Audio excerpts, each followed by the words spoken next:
Well, joined now by Ibim Seminitari, who is the Commissioner for Information in Rivers State. Thank you for coming on this morning. Thank you, Chamberlain. Good morning. Well, as we pointed out, this matter is dividing almost everyone. In the National Assembly, we've seen how they are. Some are asking, look, the IGP has got to come forward and tell us what really is going on. The senator has written to the Senate President, and some headline I see, even though we'll go see what that really means, where the Senate President was quoted to have said, Rivers matter is beyond me. Now, this is a frightening dimension if that were the case. What's going on? I don't know where to start from, because it's a long catalogue of events. And all of this, for want of a better word, madness, began as far back as April 2013, after what we consider the controversial judgment that brought in Mr. Obua, who was not on the ballot, who did not indicate interest. And suddenly we woke up in Rivers State to hear that a court refused to entertain any evidence, refused to even look at the clips of the elections of March 17th, and suddenly declares a man who was never on the ballot as the chairman of the PDP in Rivers State.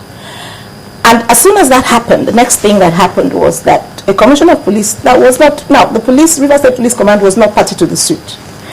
And Mr. Mbu quickly says, and I'll just find the date he did that. Yeah, the same day, the same 15th April 2013, the Commissioner of Police in Rivers State says he was going to execute the court judgment. He had not received an order of the court, and he quickly moved in and took over the PDP secretariat. But had the opposing team appealed the matter? This was the same day before he even received, a copy of the judgment. And the GURK-led PDP executive immediately appealed that judgment. Now, this was also without regard to the fact that there was an existing court judgment given by an Okehi High Court in Rivers State that said Chief GURK is the authentic chairman of the PDP in Rivers State. So you had two court judgments of courts of equal jurisdiction, one in Abuja, in the Federal Capital Territory, that, by the way, does not have jurisdiction to entertain this case, and one in Rivers State. But that's where all of this started from.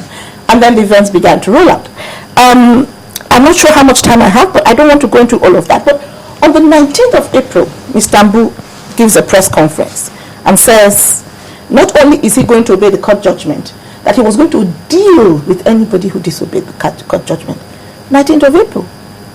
He started out by being aggressive. And then, things went on and on. There was the Obiakpok case, the sealing of the secretariat, and it's a whole catalogue of events. And the Rivers State government in August, after series of events, because I really don't want to take your time, that had happened, series of events, impunity and all of that, the Rivers State government wrote to the IG, to the Police Service Commission, after the events of July 9th and 10th. On July 9th, of course, you saw what happened at the Rivers State House of Assembly. On July 10th, the police commissioner himself led policemen to shoot fire tear gas into the premises of the government house, Rivers State. Correspondents in Rivers State, who are correspondents from, some of them from your medium and other media, were attacked. 3 correspondents were in hospital after the tear gas attack. Did that just happen from the blues? Nobody provoked that kind of This decision? was after the events of July 9th at the Rivers State House of Assembly. On July 10th, there was a protest, I think, in Port Harcourt. That same July 10th, a group of people came to pay a solidarity visit to the governor of Rivers State. And they came into the government house. And the police shot tear gas into government house. That same July 10th, around the government house, the police were shooting live ammunition. Now, just imagine for once that the governor of Rivers State was anywhere around the gate. And by mistake, a bullet got to him. After that incident, it became clear to us that there was a need to go beyond engagements and verbal conversations to actually make a formal request. Before this time, the governor had brought to the notice of the IGP and of other security chiefs and of Mr. President the incidents going on in Rivers State. He had brought it to their attention severally. He had also mentioned in several meetings. He had engaged Mr. Mbu and explained to him that all he asks of Mr. Mbu is to secure lives and properties in Rivers State. Now, when all of this didn't happen, he then wrote to the IGP, wrote to the Police Service Commission, copied the Senate Chairman, copied the Speaker of the House of Reps, copied Mr. President, And we had nothing. Except that the Senate then decided to send people to investigate. And that led to all of the conversations you heard and the Senate position on the fact that Mr. Mbu should be redeployed. Nothing happened. The governor kept waiting until 13,201 teachers employed by the River State government, whose employment the whole of Nigeria had followed, were tear-gassed when they came to pick up employment letters at the Liberation Stadium, River State. You know, about that particular incident, there were some people who wrote in who said, okay, well, much as they will not condone the police harassing anybody unnecessarily, but they kind of questioned, why would they be at a stadium that the state government will be distributing employment letters? Is that 13,201 people. Would you expect them to pick that up at the board? Do they 13,201. But do they all have to pick it up at the same time? Well, are you going to take 10 or 20? Let's remember that the number is phenomenal. It's never happened in any government, state or federal, that you employed that number of people at once. When we had a crisis, the first thing Governor Amechi said when he came on board was, we're declaring emergency in education. We had a crisis where we got a report that said you need over 90,000 teachers if you're going to do anything at all with education. So we had to employ in one fell swoop.